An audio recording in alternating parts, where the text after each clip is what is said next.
What's going on, everybody? Welcome to another brand new installment of Renegades Reviews, exclusively here as always on the Casa D18 Studios channel.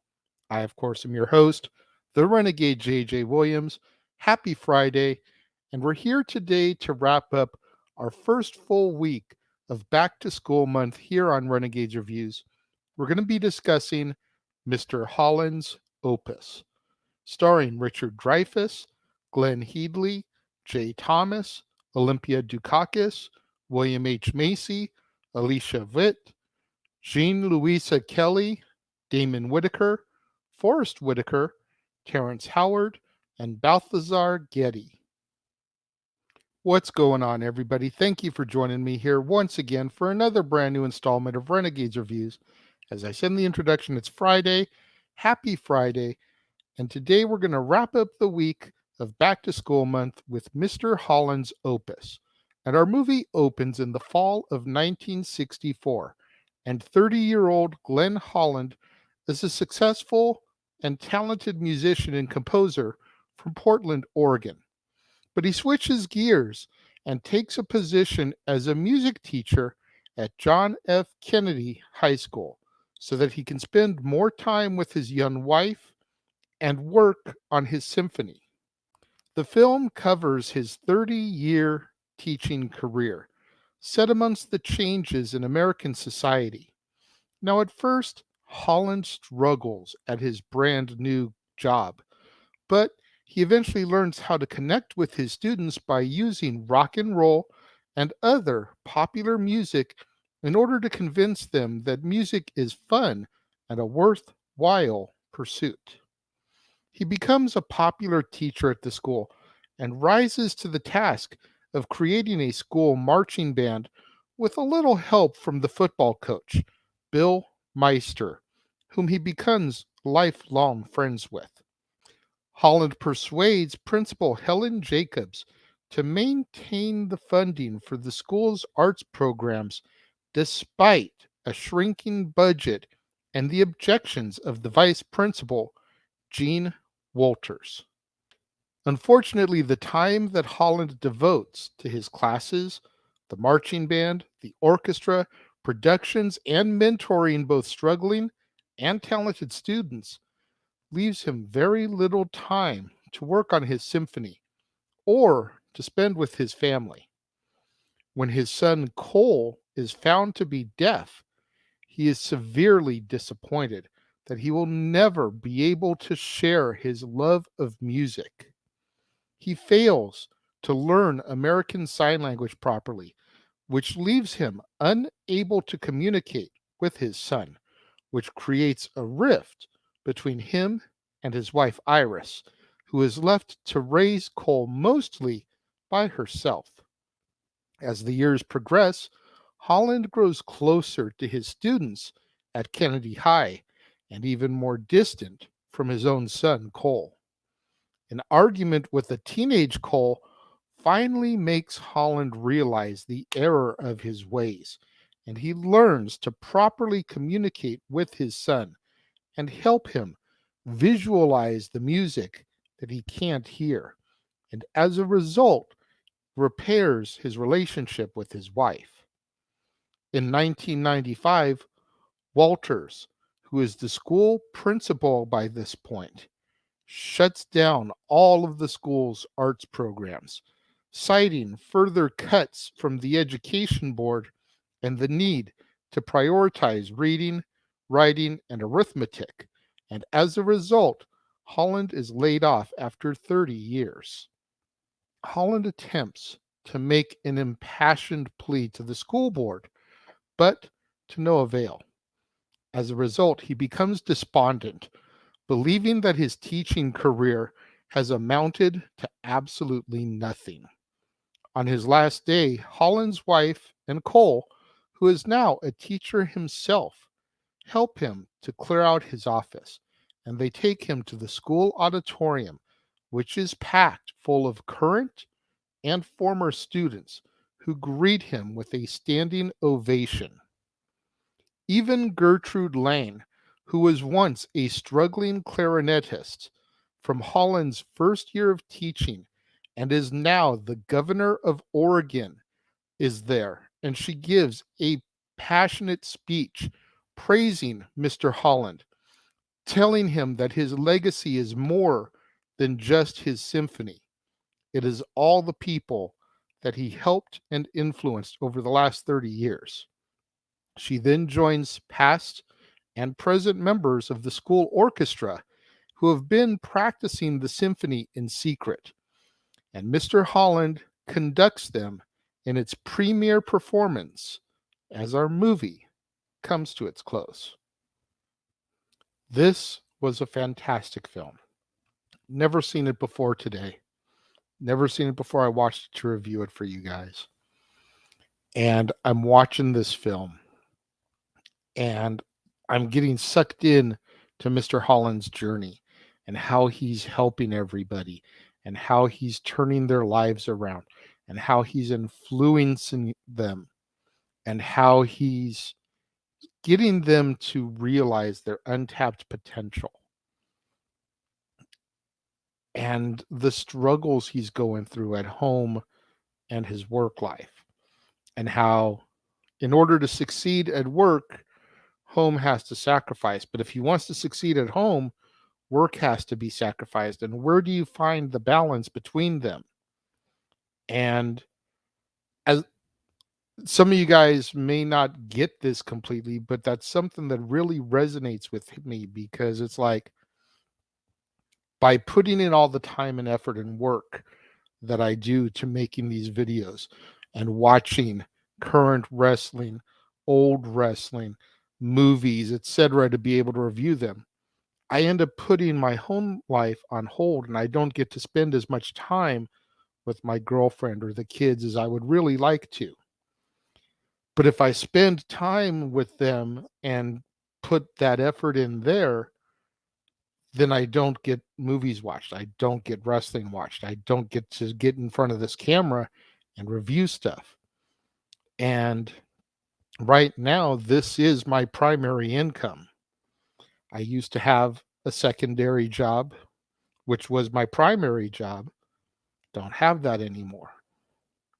Not going to get into details. It's irrelevant. So, in order to bring any kind of money into this house, I have to be in front of this camera. So other things end up suffering. And I was able to relate to Mr. Holland on that, because where do you find the balance? You try. You try so hard, and no matter what you do, something suffers. Then you bring the music into this, and music has always spoken to my soul. Music has always found a way to reach inside of me at the most opportune times, grab a hold of my emotions, grab a hold of my heart, and make me feel something that I needed to feel at that moment. And this movie took me on that journey. And by the end of it, I'm sitting there on my couch in tears. Some of it was the song selections. Some of the song selections already had special meaning for me. There's a scene where Mr. Holland is finally trying to get that connection with Cole, and he performs via sign language and by singing John Lennon's Beautiful Boy with his orchestra behind him playing and a sold out auditorium.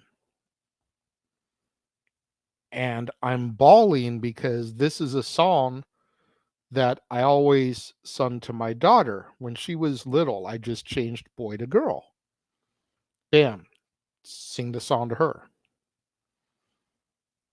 So I'm seeing this father try to mend fences, try to rebuild bridges, pouring his soul out to his son who can't hear the music, but he's reading the sign language that he's doing.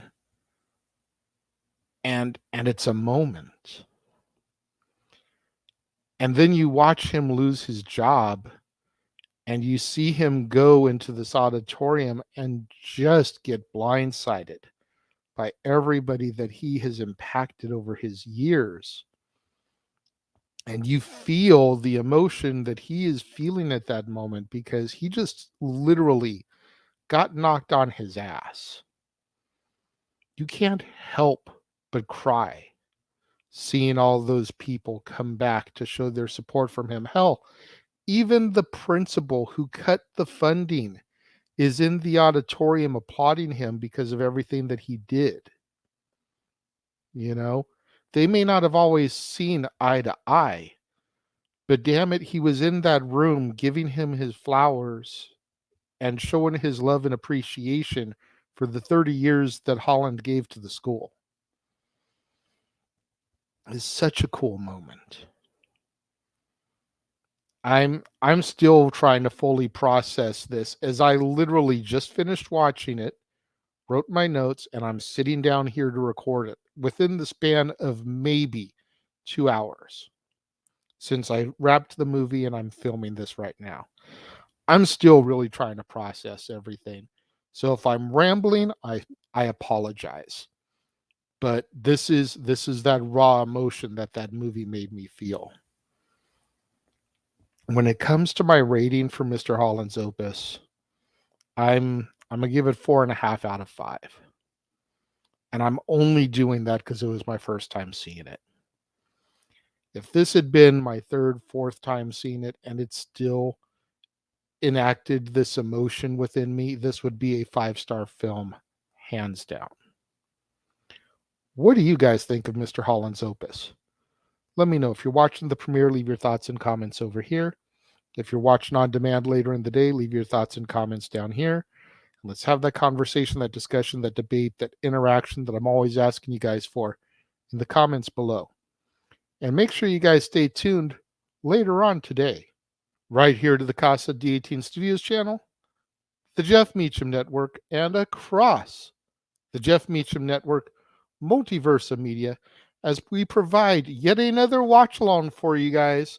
We're going to be covering Impact Wrestling Victory Road. The Simple Man Noah Foster will once again be on the call, and he will be joined by a brand new color commentator. You want to know who it is? Make sure you guys tune in and find out when the Jeff Meacham Network Multiverse of Media provides live watch-along coverage for Victory Road.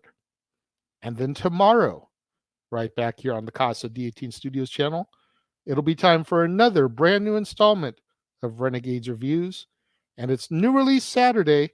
We're going to be taking a look at the streaming original film Reinventing Elvis, the 1968 comeback.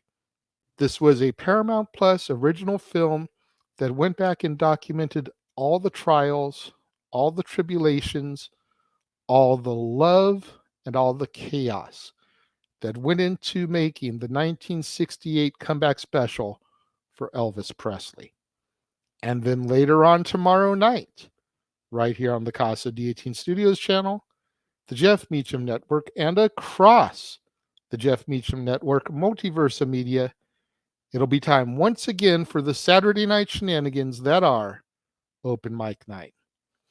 Myself, the Simple Man Noah Foster, the West Coast Professor Jeff Meacham will all be in attendance as we bring to you our season premiere. That's right. 1 year ago, we kicked off the new era of Open Mic Night. So we're deeming this week's episode as our season premiere. What kind of shenanigans will we get into? What topics will be discussed?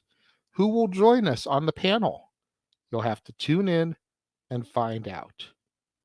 You don't want to miss out on any of that content right here on the Casa D18 Studios channel, the Jeff Meacham Network, and across the greater Jeff Meacham Network Multiversa Media. Victory Road Watch Along, Reinventing Elvis, the 1968 comeback, Open Mic Night, and so much more in store for you this month right here on the Casa D18 Studios channel. You don't want to miss any of it, so make sure you smash that like button, make sure you're subscribed, make sure that notification bell is turned on so you don't miss out anytime a video drops right here on the Casa D18 Studios channel or anytime we go live, as is the case with Statboy Sports Bar, Open Mic Night, pay-per-view PLE watch-along coverage, etc. Share these videos with your family, friends, loved ones, coworkers, movie fanatics, cinephiles in your life, fans of Richard Dreyfuss, fans of Forrest Whitaker, fans of Alicia Witt, fans of Olympia Dukakis, fans of William H. Macy, fans of Terrence Howard, fans of music. Anybody you can think of that would enjoy this content in this video, share it with them, as it's the only way we're going to keep my visibility up in YouTube's algorithms now that we are in fact a monetized channel right here on the platform. Thank you once again to everybody out there who joined me and tuned in today. It means so much more to me than you guys will ever know. I will see you guys next time.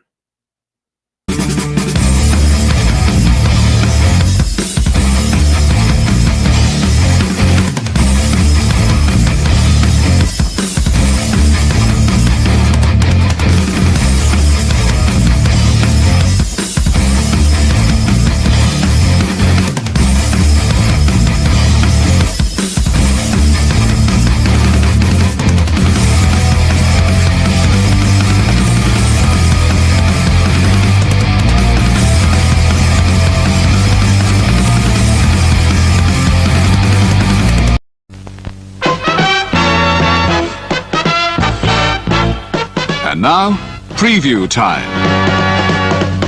So let's take a look at what's coming your way.